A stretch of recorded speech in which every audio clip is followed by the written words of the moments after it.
happy to be sharing some time with you once again. You might be catching us live here on WILI AM 1400 or 95.3 on the FM. We also record our shows for YouTube. We have a channel there at WILI Radio to catch all of our shows. The whole idea is to give our guests a chance to reach you each week. And also you'll get a link to the show so you can share your own stories in your own media. We've got a busy show again this week. For the second half, we're going to focus on the arts again, looking at the Hygienic Arts Gallery in New London. We're going to focus on the second half with Bill Dumas and Sara Connelly, the director. And for the first part of the show, we're going to look at journalism in Connecticut, especially the path for work from a student point of view. There's an organization that's recently formed, the Connecticut Student Journalism Collaborative, and they're dedicated to helping students while they're in school getting published to help them get into the field and to help the profession find new workers for the future.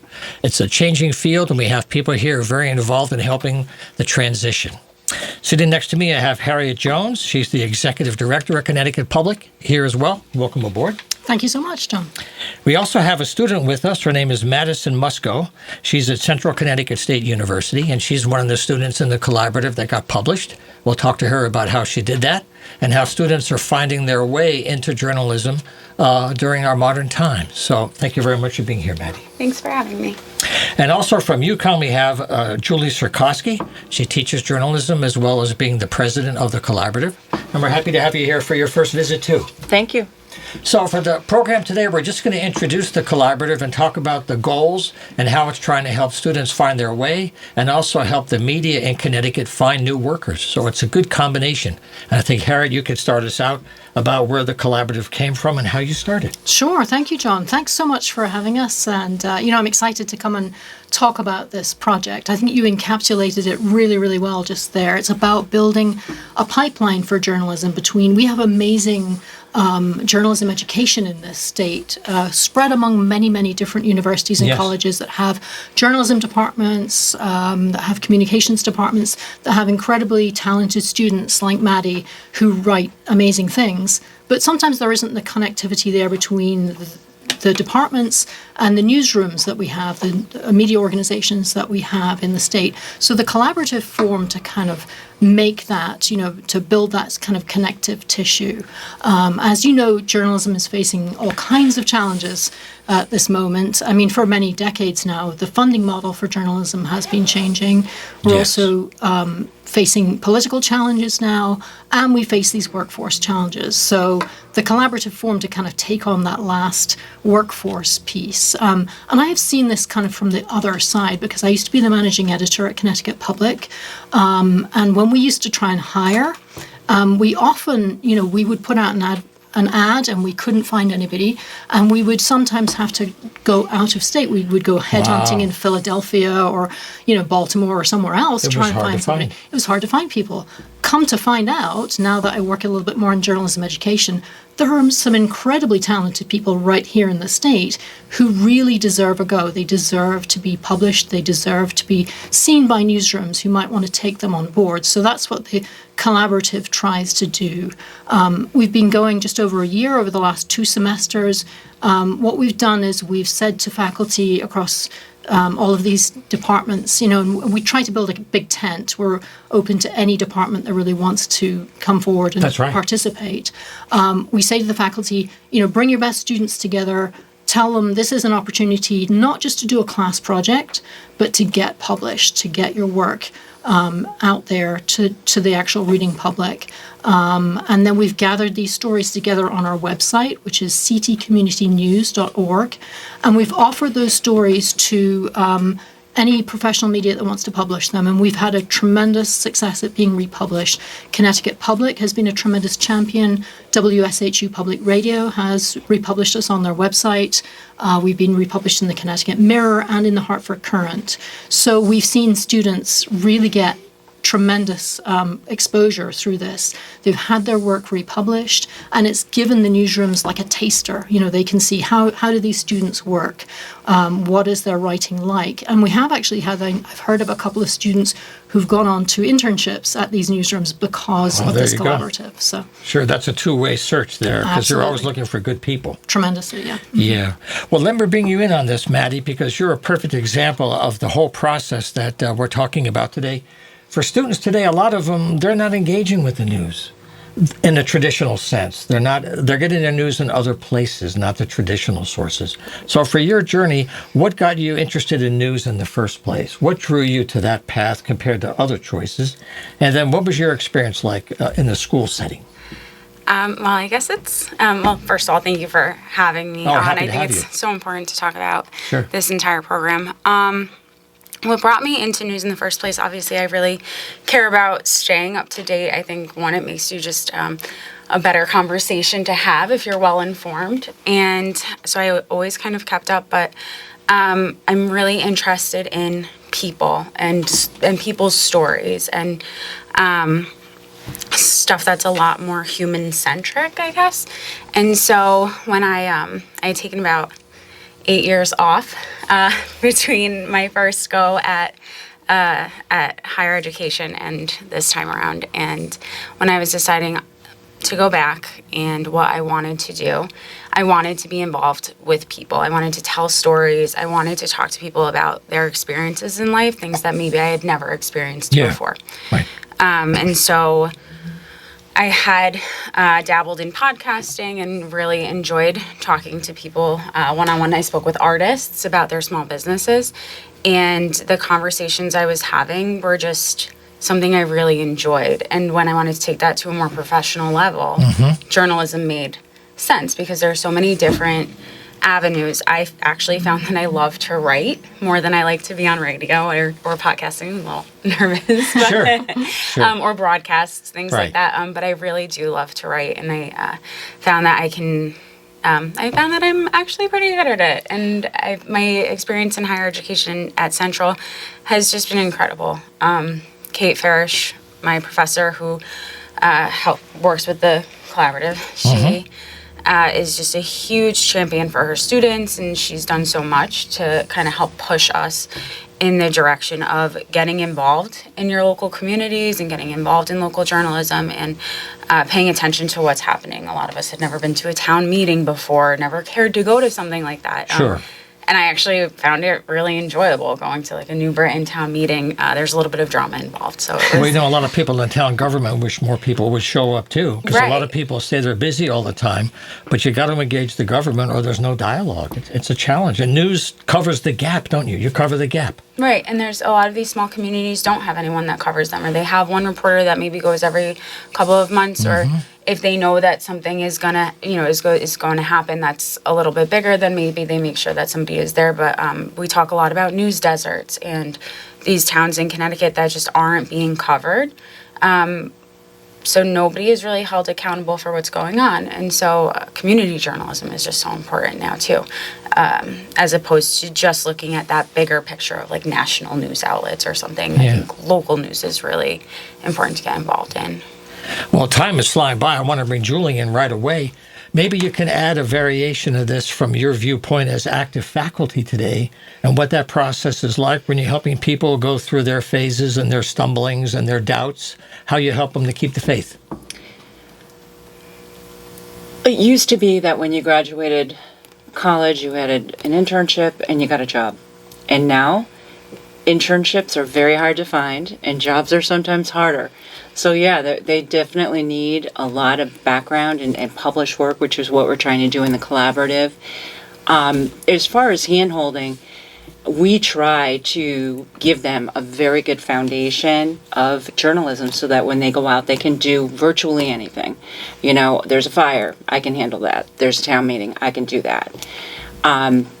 So it's been, this collaborative has been helpful in terms of trying to get the students jobs because they do have that published piece rather than just, I can't find an internship. Internships are hard to find now.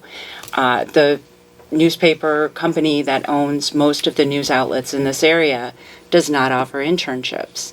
So we needed another place to go. Why And do you this has think really that helped. is? I'm sorry to interrupt, but so many times industry used to rely on internships for their own future. That was Everyone their offered pipeline. internships. Yeah. Why do you think that's disappeared? There's been something about the labor law that if you don't pay students, the companies get worried that they can somehow be held responsible for not paying them and violate labor law and money.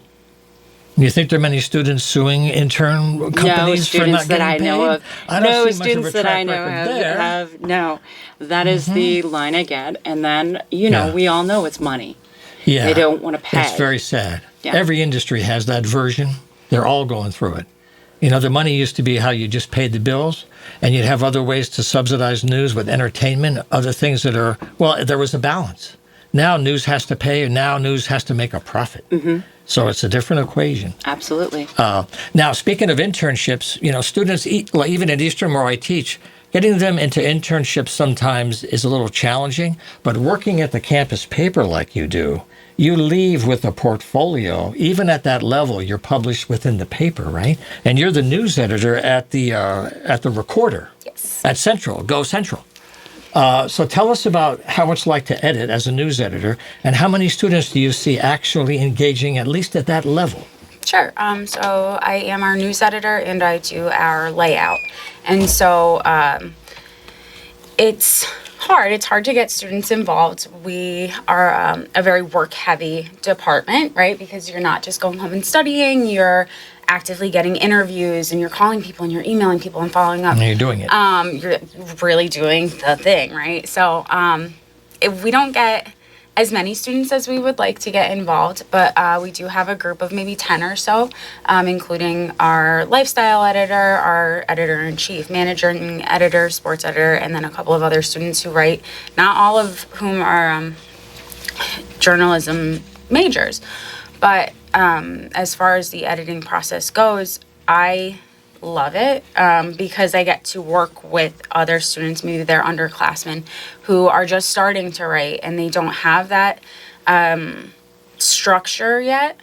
But because of the way we're taught to edit in our classes where, you know, everything is online now, so it's all on a Word doc, but you track all of the changes so that way they can see exactly what you changed. So whether it's something that was AP style that, you know, I put a note in the margin, hey, this is actually how you're supposed to treat the date, or this is how you're supposed to, you know, handle quotes, or at least, you know, stylistically. How But you we know, like to that's handle easier that. now to share drafts back and forth. It's Right. much more efficient than trading endless emails, right? Because you Exactly. can interact on the page. And they can be watching in real time as Yeah. I edit, and I could be texting them on the side and saying, hey, like, this is what I'm doing. And it's also been great because I will be giving up news editor next semester, but I was able to help and train the next person that comes in. And so I would send them an article and see how they edit it and tell them this is how I would have done it. And it's also a lot of nuance, right? Like trying to make sure that you leave their voice in the story. It's not my byline.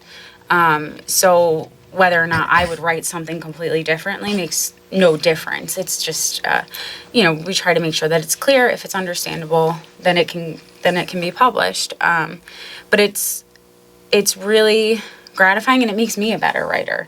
To pick up on these different things. And, you know, we're a small department, so we're all really close. So there's never any hard feelings if I have to say, Sure. oh, like, this isn't really right. Sometimes the pressure makes you closer. Yeah, yeah. And I can always say, you know, this is how, you know, Farish would, this is how she would edit it. What would Farish do? Right. She hates when we call her Farish. But Kate, this is how Kate would edit it. So, like, it's not me. This is just kind of how we would do it. But it just strengthens everybody, right? Like a rising tide lifts all ships. It's just one of those things. It's helped me tremendously. And right, it does give them clips to leave with. And so we push everyone, come write for the paper. Even if you write a couple of times, you have clips that can Pieces go. of gold. Pieces right. of gold. And that's so important, Yeah. especially like we were talking about earlier. If you don't get an internship before you graduate, it's really tough. It's really tough. So, and luckily our department is really great about helping us get into these internships and networking and talking to people about work. So, well, let me just take a second while we're here, because we're on YouTube, but we're also on live radio. And in case you've just joined us, we're talking about the Connecticut Student Journalism Collaborative, trying to get students published in Connecticut media. And we're talking today with two members of the coalition, Harriet Jones and also Julia Serkosky. I'm also a new member myself. And also student Madison Musco is here from Central, just to kind of touch base with new listeners. Maybe one thing we can move into is the future is, since we're recording this now and we're doing this to tell the story, but also to share it later for recruitment, to get other faculty and other schools involved and other professional media people. So when you look ahead, you've had a year to realize that this works. It helps students. It gives the papers something to connect to their future. So this thing is working quietly. What would be the best thing to help you move forward? And it's not money, really, although that always helps. Of course it does. But I mean, apart from that reality, what can people do in school or in the field to help give this more energy than it can get?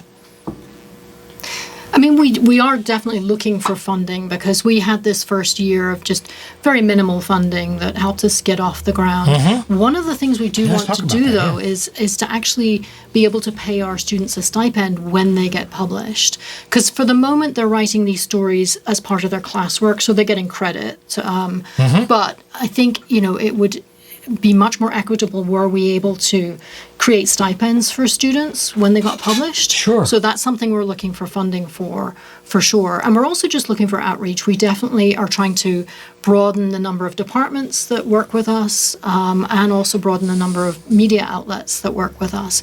I will say we've had tremendous affirmation from the professional editors that have received the stories that, a story that Maddie wrote about homelessness in New Britain just got tremendous coverage when it was sent out to professional editors. And we had people coming back and saying, these are stories that our journalists don't have time to write anymore. It could be lost news in a way. Exactly. Right. Or these are, these students are so deeply embedded in the community, they're finding stories that maybe the reporters who are in newsrooms in a different town, they don't have time to go and find those stories. Right. So it's actually providing something very tangible for the media outlets as well. Some of the stories the students did involve the first-time voters voting for the first time. What it was like to become registered. How do you register? What do you go through to be a first-time voter? What's it like at the polls? You talked about homelessness in one of your stories. How do you decide what to talk about in your stories? I think, I guess touching back on what I said earlier, stories that are much more human involved, human-centric. I mean, I can cover politics. I don't love it. I can do different things, but I really, stories that otherwise wouldn't be told. So when I had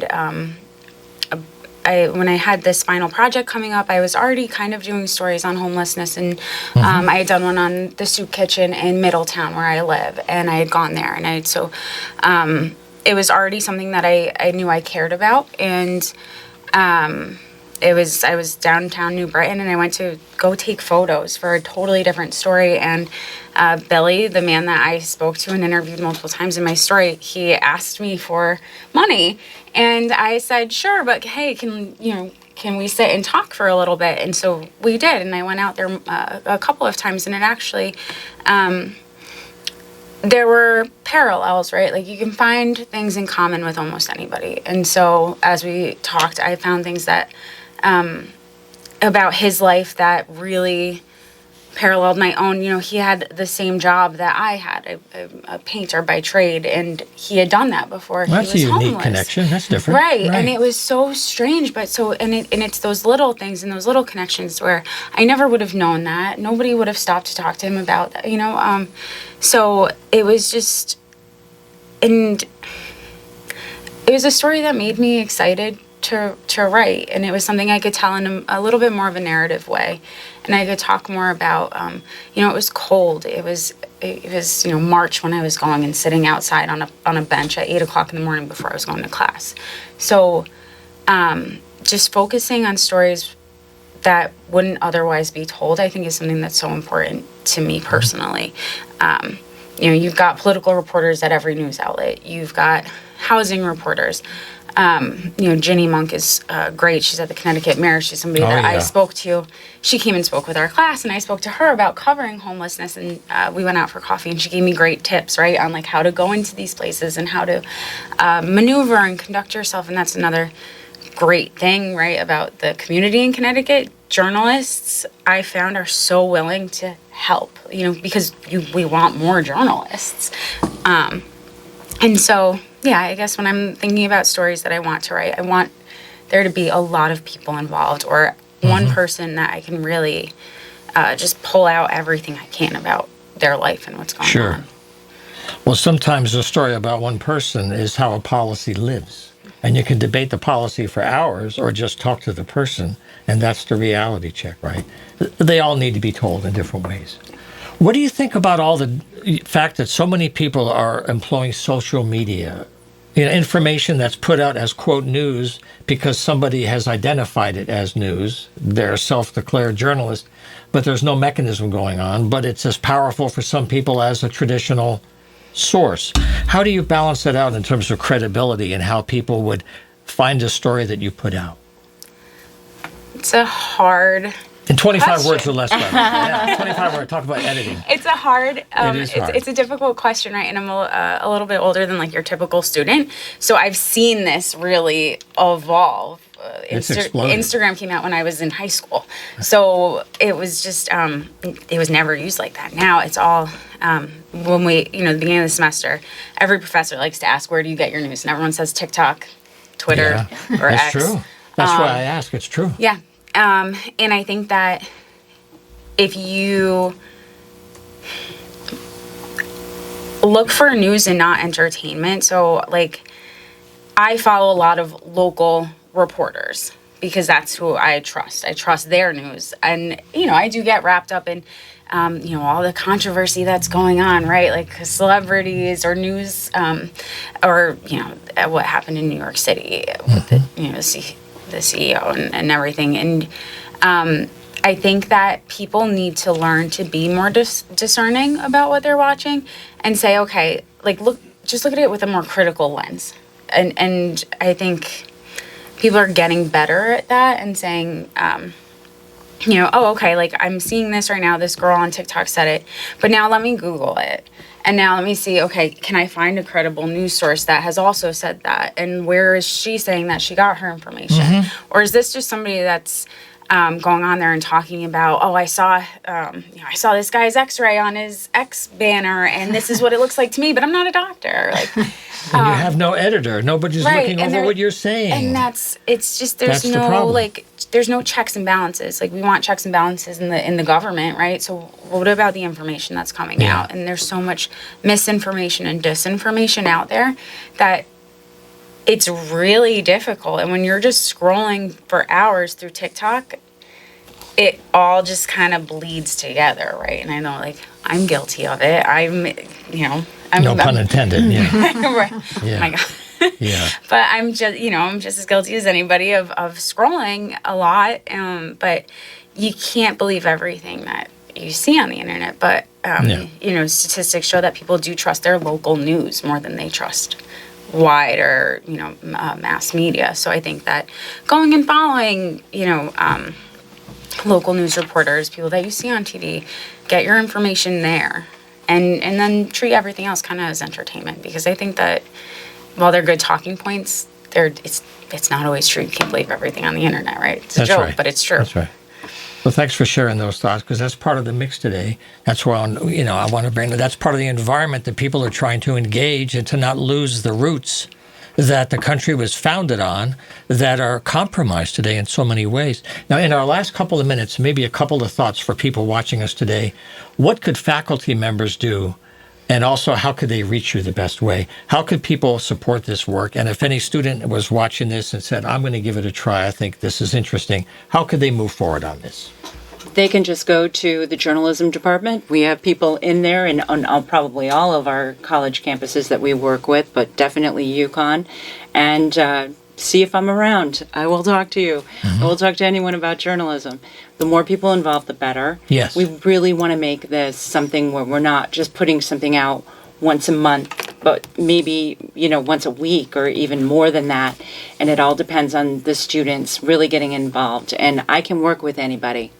I can, from start to finish, I'll help you get it through and have it published. And you wouldn't believe how grateful the students are to just see their work. Because I remember when I first started, when I first saw my first story published, I was like, oh my gosh. Happy days. Yeah, and it's a really good feeling, and it really helps them want to do it more. Yeah. And to reach the collaborative, Harriet, what would be the best way? Yeah, so people can see our contact information on our website, which is ctcommunitynews.org. Right. And then they can certainly drop us a line there and get in touch. Well, I want to thank you for coming by for our first conversation today to introduce the collaborative. We'll try and do this again in the spring. We'll try to get Catherine here, perhaps some other people, get another student in here. And again, if you want to go to that website, we're going to do this again, is ctcommunitynews.org. We thank you again for your good work. It's been a pleasure to join this effort, and we'll see you in the spring. Thank you, John. Thank you so much. All right. We're going to take a short break and come back and head down to New London with Hygienic Arts. Don't go away. All righty, we're back live. Glad to have you with us here on the Homefront. I got some news for you first before we get into Hygienic Arts. But first of all, I want to mention again, our area has a wonderful arts hero, Joe Malinowski at Willimantic Records. The man has been chosen as one of Connecticut's art heroes for this year. Oh. They're going to have a special celebration in Hartford, I believe in January, but there'll be a big announcement about that. Each area of the state had a hero, and Joe was nominated by so many people that he made the cut, and he is our hero. I've known Joe for many years, and he's done wonderful things for music, and we're very happy to share the news and tip the hat to Joe. We'll try to get him here to properly embarrass him next month.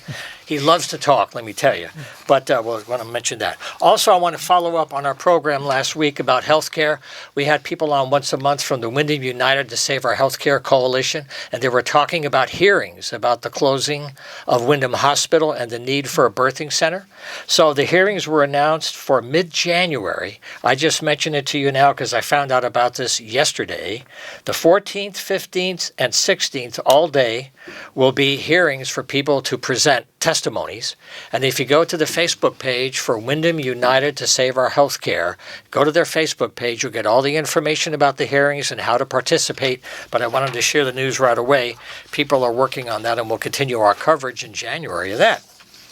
But arts is always a big part of the show, and I'm very happy to be spending more time now in the southeast part of the state. We had Fiddleheads on recently, which is a great food co-op, and now we have people here from Hygienic Arts. Sitting next to me, I'm very happy to have Sara Connelly with us. She's the director. This is your first of many visits, I hope. Good to have you in the house. Thank you for having me. And I'm very happy to share the studio again with Bill Dumas. Okay, Bill is a musician and an artist. He's also on their board. I've known Bill for many, many years with his own work in music and radio. It's always a joy to have you in the room. It's so great to be here again. Absolutely. Like coming home. It is. Well, you are home. In the airwaves, you're home. Thank you. So I know you've heard about Hygienic. Many of you have been there, but I want to take just a couple of seconds because Sarah's been there for so many years as a volunteer and a board member, and now she's director. You do so many different things. How would you describe this eclectic mix of culture? How do you describe it to people? Because there's no one word for any of this. Okay. Well, we are an art gallery, but we're also an outdoor performance department. Yeah. Right. Yes. So, wait a minute though too. We also house 6 resident artists that live upstairs above the gallery. Mm-hmm. So, that being said, we have a nice community, and we do events all through the year. We do about 20 art shows in the gallery, and usually about 35 events in the art park. But we also partner with different folks in the community, such as the Drop-In Learning Center, the Homeless Hospitality, String Theory School of Music, and the area high schools. Right. Yep. So, yeah. So I don't know. I guess that's... What do you got? Yeah. There's 4 galleries in the Hygienic Gallery. So typically, when we a monthly show, to be up to four artists will be nice. So we get to serve a lot of artists in it throughout the year.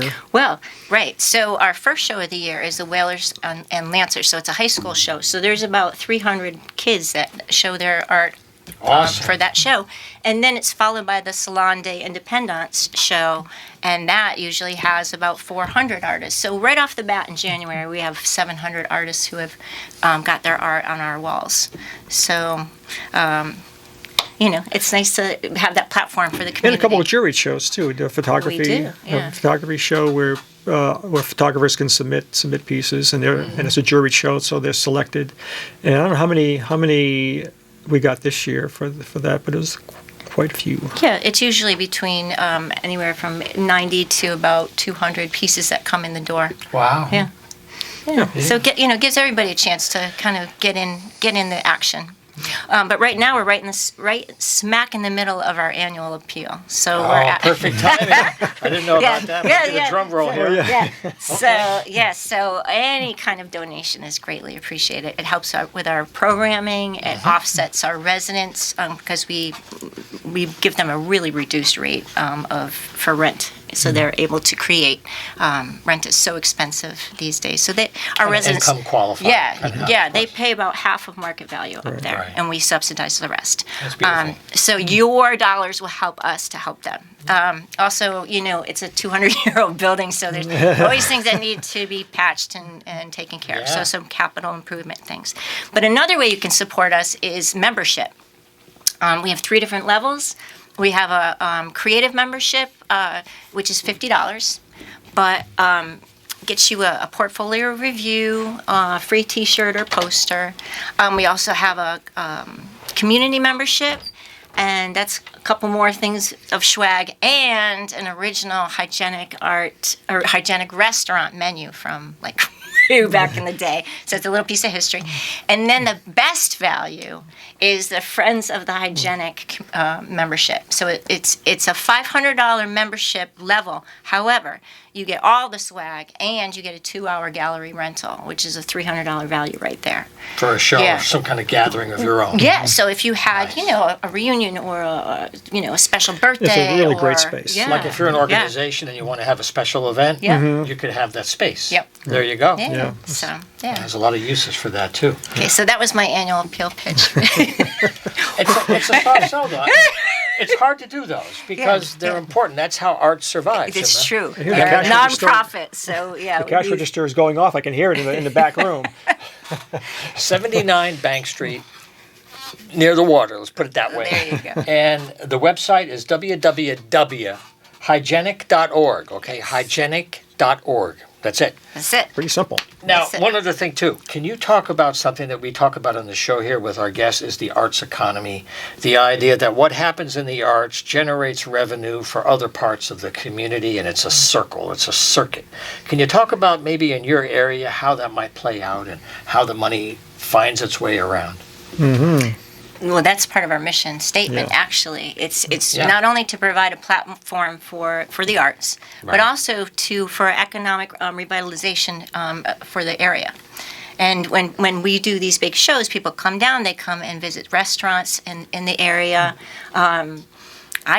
When we have visitors, I'm always like, hey, have you checked out this new gallery down the street? Or have you gone to this little local bookshop? So, we get people down here for a bunch of events, but then they spend money at other places. Yes. A lot of cross-pollination. Yes. In fact, a lot of times people are coming into New London for the first time because they're coming to a show at the Hygienic, and they're saying, wow, we've never been to downtown New London. So people are coming for the first time because of Hygienics. Yeah, but I believe it's like $1 billion industry, the arts. I'm pretty sure. Oh, it's very large. Yeah, so it is more an than people economic realize, engine. Yeah. So, and it does a lot to revitalize an area, especially one that's kind of been distressed for a bit. Yeah, when Hygienic took over that building, it was initially going to be destroyed. It was for a parking lot for the bank across the street, and it was actually the Hygienic. It was the organizers of the Hygienic Art Show who saved the building from being razed. Do you know about when was that time about? About around the turn of the century. Yeah. Because our first show was 2000. Wasn't it? No. Well, no, that's when the gallery opened. No. I mean the first show at the gallery. Yes. I mean was 2000. Yeah. And so that started because we used to have our organizing meetings at the Dutch Tavern in New London, and one day Bill Bingham, who's an attorney and a longtime member, came walking in and said, "Hey, they're going to tear down the Hygienic building. We got to stop that." And he had a legal pad, and he started a petition. He wrote a petition to stop the demolition, and everybody signed it. And we're going, yeah, that's going to do something. But sure enough, it started the ball rolling. So that had to be a couple years before that, I believe, so 1998. So there was already 90s, yeah. something in the air that you tapped into. Yeah. That somehow, when the word got out, Who knows if we didn't get that word and suddenly you see the building being torn down. it happens. Yeah, it really does. And so that's credited for a lot of the revitalization of downtown New London when the Hygienic building Yeah. turned into a the gallery and multiplier living effect. space, and it really did. And then when the art park, it really started. That's here in Willimantic, too. I mean, every small town, the arts is part of the equation. Now, also, I want to ask Sarah, 20 years as a volunteer. That's a lot of service. Over that time, what changes did you notice in the community about art, the kinds of art, the kinds of people that come around? Because the population changes, It does. people are coming and going if you're close enough to see it. Yeah. What kind of art changes have happened, you notice? Well, okay. All right. So when I first started coming, this annual show, the Salon Show, where everybody's involved. You can come in one piece, no judge, no jury, no censorship. And when we say no censorship, there's no censorship. So way back, it used to be like really wide open and a little bit shocking. A lot shocking. A lot sometimes. shocking. A lot shocking. But as the years have gone on, and like the internet, and we're completely desensitized because we're exposed to everything all the time. Yeah, overloaded. Yeah, people don't as much. People now bring in their best work. They don't feel a need to shock. Yes, and, because we're not shockable anymore. We're kind of over that, right? Or shock doesn't sell. No, yeah. But maybe it does, but not as often. Well, they're just I think I feel like they have a lot more outlets to express themselves. They don't have to. Yeah. You can say they can bring in art that's more about the art than about the message of a political message or whatever it is that they really want to express in a That's very true. outrageous way. Maybe some messages have certain environments where they go and they don't go everywhere. It depends. Yeah. That's part of the fun. Yeah, Yeah, we still get some pretty racy stuff. That's for Yeah. sure. So but just not quite as much. yeah, that's true. I kind of miss some of that. How about multiculti? The whole cultural mix of things. Willimantic, large, Hispanic, Latino community, still struggling with lots of arts coming out. How is it down there for the community? So we have actually taken a real hard look at ourselves and made sure that we are totally inclusive. So we have grown our board. Our board is a lot more diverse, and actually our residents. We have a complete mix of residents of backgrounds and races and really everything. Yeah. So that's a big part of we have a DEI statement on our website that we look at every year, and we evaluate. Did we meet our goals? Are we doing enough? Just to make sure that we are offering enough diversity for everybody. Like we're not just doing the same type of shows or same type of music. So during the year we'll have hip hop, we'll have jazz, we'll have Latin music, we'll have Blues festival, alternative. Yeah. Polka. Polka, We had reggae, polka one, we yeah, had polka everything. one. You name it. You name it. I got an email from Bill about the, this is from 2022, the Polka-bration. Yeah, I was trying to tap into the old polka-bration at Ocean It's Beach. the Polka Fest. I was talking Yeah, about we it is, the had a polka fest. Yeah. Yeah, when I first was thinking about that, I didn't realize it's not polka-bration anymore. I forgot the name Well, of it was it. Dick Pillars for a With while, Dick right? Pillar, Dick Pillar, I think that's his trademark name. Yes. And so there is polka did return to Ocean Beach several years ago. Started out slowly as a one weekend thing, and now it's I think it's like four or 5 days, and they bring in hundreds and hundreds of people there. Like a big festival kind of Big festival, yeah. So it's almost back to what it used to be years ago. When I used to go in the 60s, my mother would take us all there, and it'd be a 2-week thing, and there were Where, bands Ocean playing Beach? at Ocean Beach, Really? 2 weeks, and there were bands playing 2 all weeks of polka, over. man. Wow. Yeah, it was polka. it was a big. Changes the tides, I think. The water changes it. Polka's awesome, though. People are so devoted. I love it. Yeah, So devoted, yeah. man. It's so we. I didn't realize it had come back. Hey, I'll bring back Polkabration. Well, it's already been back, but a lot of most of the people coming to that are coming from all over the country, all over sure. New England are coming. That they're not That's not a whole lot of network. locals even there, but so it's very hard to try to recreate that because they have a real machine going there with their promotions and and their promoters, but we tried to do a little version of it a couple of years ago. Well, we're on YouTube, but we're also on live radio, and I just want to mention again, in case you join us, we're talking about the Hygienic Art Gallery and Park in New London with Sara Connelly and Bill Dumas. Now, when you look ahead for the next year, do you have a special need? You mentioned you have some board members, but are there openings for volunteers, board members? How can people help you besides just attending or being a member? What other ways? Well, we are expanding. We are looking to expand the board, so we are. are looking for new board members. But we're also looking for sponsors for some of our events coming up. So we have, oh boy, we have, get ready. Okay, so the Salon de Independence, this is an annual festival, winter art festival in New London. It runs Is for this 2 January, weeks. February? When is it? Yes. Always begins the last weekend of January. Yeah, It runs okay. for 2 weeks. Yes, right. So we start off with an independent screening room. So it's indie films, 5 minutes or less, and that's on Friday night. We stretch that rule when we but we just but we try to keep it we try to because attention spans. yeah, right. And then there's a hootenanny at the Telegraph, a record store, and Right. that's also on Friday. So that's our kickoff. And then we have Saturday. We have the big salon. So it's anybody and anybody who wants to hang a piece of art. They come in during the day, they hang it, and then we have a big party at night from 7 to 11, I believe. Right? Where many hundreds of people will come. For that. Many hundreds. Many hundreds. And for large format work that is over 5'5", we're doing in the Grande, which is at a new gallery on Bank Street called The Local.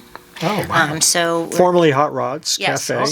so we're trying to really Spreading. Right. Yeah, well, right, and so for him, it's feet in the door. Like if people are like, oh, a new gallery, right? Sure. So, and it's just a nice community thing. Yes, And- yeah. And it keeps the whole party to one block because the Right. record, Rich Martin's record store is right across the street from there. So it makes a nice little block of arts activity. Yeah, so people can just bounce back. You kind of put your car away and you just cruise Yes. the area. Yes. Very Totally walkable. We're gonna do an art trivia night. So, but it's not gonna be as hard as you think because then it's not fun. It's Yeah. because you got to be able to have a couple cocktails and have a few laughs. So it's definitely multiple choice, right? So that takes the pressure off. That takes the pressure right? off. Yeah. Okay. We're going to have a music lounge. We're going to have a Mayfly Playhouse, which is a 24-hour theater turnaround. So groups get together, they write, produce. From beginning to yeah. from writing to the performance is 24 hours. 24 hours. Yeah. It's like one of those business incubators for new products, right? You get the Yes. idea to make your pitch in a day. Yeah. Instant art. Yeah. Okay. Speaking of instant art, we're also going to do a quick draw challenge. So we're going to have, I think, about a dozen artists, easels, and then we're going to give them an hour, and they have to draw something. And then the community is going to vote on, Be the When's the judge. quick draw going to be? The quick draw is going to be Saturday, February 8th. Okay, I know Bill Dougal. If you're watching Bill Dougal, you're the man for this. He can do incredible things. Excellent. Oh, yeah? All the caricatures, faces. We want him. He's good. We want I'll let Bill. him know. Yeah. 2 minutes, John. 2 minutes. Whoa. Oh, this went by fast. 2 minute warning. Time flies I guess when I you're had having I guess I had a lot to say. Yeah. Oh my. fun. No, that's why You just can't shut Okay. her up sometimes. I know. Jeez. Well, some groups will come on, but the Cultural Coalition comes on usually once a month. We have Liz Bologna or Kia Baird, and they talk about different events because the Cultural Coalition serves all 3 counties. We have Hygienic on, hopefully maybe quarterly. We have other arts organizations on, and they're reaching a little closer from Coventry and Ashford. So this is a network that we're trying to build one show at a time. And once you're here, you're a cousin, like I said. And you can use email to give us notices. Perfect. Now, you mentioned board members. How can people reach you best? I mean, through the website? Is there a way to sign up right on the website? You can do that. You can reach me through hygienic.org, or you can just email me directly at director@hygienic.org. Simple. Yeah. Now, Bill, we have a couple minutes to go before we close. What do you think is some of the nicest things that you think you've seen there at Hygienic? Because you do multimedia. I haven't talked to you about your documentary work. You do lots of different things. But in terms of Hygienic. I tell you, the Hygienic, one of the nice things, the art park is just, when I'm on stage introducing a band or a performance, I always say this is just the most awesome live performance outdoor space. One of the best I've ever been to. It is just the most beautiful, magical. Yes. It is. And now and now we've got this big digital screen on the back wall of the stage, and it has just really, literally lit up these live performances. We have these psychedelic images on there while the bands are playing it, and it creates just the most stunning video and photographs of the bands, and the bands just love having this as their backdrop.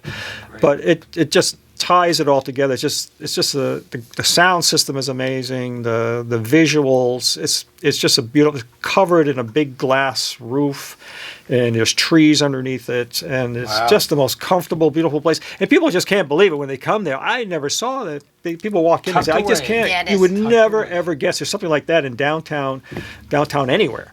But on Bank Street. But on Bank Street, especially. 79 Bank Street. 79 Bank Street. Hygienic.org is the website. So I want to thank you for our first visit here. Thank you so Sarah, much. Thanks for having Good us. to have you in the house. You're We'll look forward delightful. to our next time. Good to see you. Thank you. All right. Okay, we're going to close up shop now. We'll see you next week. I wish you the good holidays, and we'll be in touch. Take care.